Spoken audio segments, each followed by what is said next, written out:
Hello everyone, welcome to Rekha's kitchen. আজকে আমি আপনাদেরকে কাঁচা আলু দিয়ে চিপস বানিয়ে দেখাবো। আর এই চিপস কিন্তু বাচ্চারা খেতে খুব পছন্দ করে। আর এই চিপস বানিয়ে কিন্তু এক সপ্তাহ পর্যন্ত রেখে খেতে পারবেন, কোনো রকমেরই নরম হবে না। তার জন্য এখানে আমি আলু নিয়েছি, আমি আলুর খোসা ছাড়িয়ে নিয়েছি এবং ভালো করে ধুয়ে নিয়েছি। এখন আমি এই আলুগুলোকে কেটে নেব। Hello everyone, welcome to Rekha's kitchen. আজকে আমি আপনাদেরকে কাঁচা আলু দিয়ে চিপস বানিয়ে দেখাবো। তার জন্য এখানে আমি আলু নিয়েছি, আমি আলু খোসা ছাড়িয়ে তারপর ভালো করে ধুয়ে নিয়েছি। এখন আমি আমার পছন্দ মতো করে কেটে নিব। কাটার জন্য এখানে আমি একটি কাঁটা নিয়েছি, আপনারা আপনাদের পছন্দ মতো করে কেটে নেবেন। আমি আমার পছন্দ মতো করে কেটে নিচ্ছি।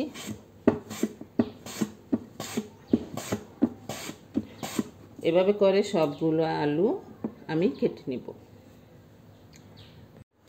দেখতেই পাচ্ছেন সবগুলো আলু কিন্তু আমি কেটে নিয়েছি। দেখেন এক সাইজের হয়েছে সব আলুগুলো। আপনারা আপনাদের পছন্দ মতো করে এই আলুগুলো কেটে নেবেন। এখন এখানে আমি একটি বাটি নিয়েছি,